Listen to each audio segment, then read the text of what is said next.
Topic है तीन क्षेत्रीय अर्थव्यवस्था का चक्रीय प्रवाह। इससे पिछले वीडियो में हम लोगों ने जो है चार क्षेत्रीय अर्थव्यवस्था के चक्रीय प्रवाह को समझा था। तो उसी में कमेंट आया है, कोई प्रीत नागोत्रा नाम करके कोई स्टूडेंट जिन्होंने कमेंट किया है कि तीन क्षेत्रीय अर्थव्यवस्था के चक्रीय प्रवाह को भी समझाइए। तो मैं उसी के कमेंट का आज आंसर दे रहा हूँ। तो इसी तरह अगर आपको भी कोई कंफ्यूजन था, आप हमसे शेयर कर सकते हैं और आप उसकी जानकारी ले सकते हैं। लेकिन कोई भी कंफ्यूजन हो तो आप कहीं पर जरूर पूछिए, जो भी इकोनॉमिक्स जानते हैं या कोई भी सब्जेक्ट से रिलेटेड हो तो उस सब्जेक्ट से रिलेटेड टीचर या पर्सन से जरूर पूछिए। मन में कोई भी कंफ्यूजन मत रखिए, अन्यथा आप लाइफ में कुछ सीख नहीं पाएंगे। तो इसलिए जो है अपने आप को मजबूत बनाइए और कंफ्यूजन शेयर कीजिए और उसका आंसर लीजिए। तो आज हम लोग समझते हैं तीन क्षेत्रीय अर्थव्यवस्था को। तो द्वि क्षेत्रीय अर्थव्यवस्था में दो ही चीज इंपॉर्टेंट होता है, परिवार क्षेत्र और उत्पादक क्षेत्र। परिवार क्षेत्र वो होता है जिसको वस्तु की जरूरत है, और उत्पादक क्षेत्र वो होता है जो उस वस्तु जरूरत वाली वस्तु का उत्पादन करता है। तो यहाँ पर दो चीज हो गए। अब लेकिन तीन क्षेत्रीय अर्थव्यवस्था में क्या होता है कि सरकार भी जुड़ जाती है, इसमें सरकार सम्मिलित हो जाती है। इस तीन क्षेत्रीय अर्थव्यवस्था की एक अलग परिभाषा दे सकते हैं। जब द्वि क्षेत्रीय अर्थव्यवस्था में हम सरकार को सम्मिलित कर लेते हैं तब तीन क्षेत्रीय अर्थव्यवस्था का निर्माण होता है। वह अर्थव्यवस्था तीन क्षेत्रीय अर्थव्यवस्था कहलाती है। तो यहाँ मॉडल को समझना है हमको। तो मॉडल ये है कि इसके चक्रीय प्रवाह का, मुद्रा का प्रवाह आखिर जाता किस ओर है तीन क्षेत्रीय अर्थव्यवस्था में। तो सरकार का अपना तो कोई काम है नहीं।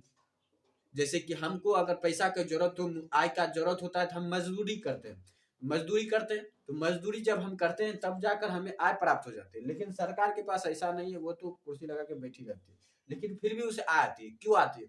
क्योंकि जो वह कर लगाती है, हमसे टैक्स लेती है, जनता से वो टैक्स लेती है, हम सबसे वो टैक्स लेती है। तो वही जो कर है, उसी कर से जो उसे आय प्राप्त होता है सरकार को। तो सरकार जो है आय प्राप्त करने के लिए परिवार क्षेत्र और उत्पादक क्षेत्र दोनों पर कर लगाती है, दोनों पर कर लगाती है।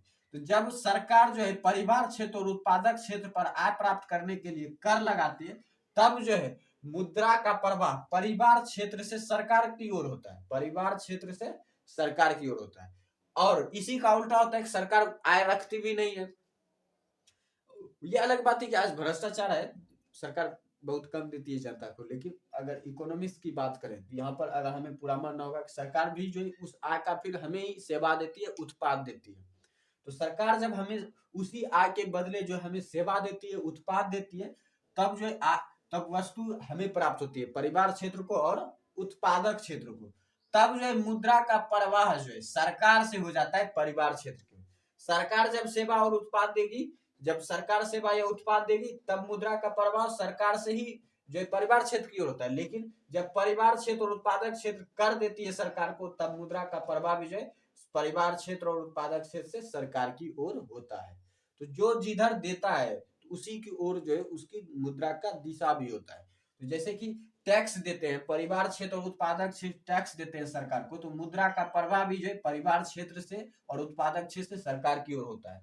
और जब जब सरकार जो है सेवा या उत्पाद देती है परिवार क्षेत्र को और उत्पादक क्षेत्र को, तब जो है मुद्रा का प्रवाह भी सरकार से परिवार क्षेत्र और उत्पादक क्षेत्र की ओर होता है। तो यही जो है तीन क्षेत्रीय अर्थव्यवस्था का मॉडल है कि आखिर मुद्रा का प्रवाह किस ओर जाता है। तो हमने तीन क्षेत्रीय अर्थव्यवस्था का परिभाषा भी बता दिया कि जब परिवार क्षेत्र और उत्पादक क्षेत्र में हम सरकार को सम्मिलित कर लेते हैं, तब जो अर्थव्यवस्था का निर्माण होता है वह तीन क्षेत्रीय अर्थव्यवस्था कहलाता है। तो इस तरह से हम इसका विश्लेषण बड़ी आसानी से और सरलता से कर सकते हैं। अगर फिर भी आपको अगर कोई कंफ्यूजन रहेगा तो कमेंट में जरूर बताइएगा। मैं आपके कंफ्यूजन का जो पूरा का पूरा कोशिश करूंगा सॉल्व करने का। वीडियो अच्छा लगे तो लाइक कर दीजिए, चैनल को सब्सक्राइब जरूर कीजिए, क्योंकि यहाँ मिलता है आपको इकोनॉमिक्स का एकदम बेटर कंटेंट जो कि आपके एकदम माइंड में सेट हो जाए।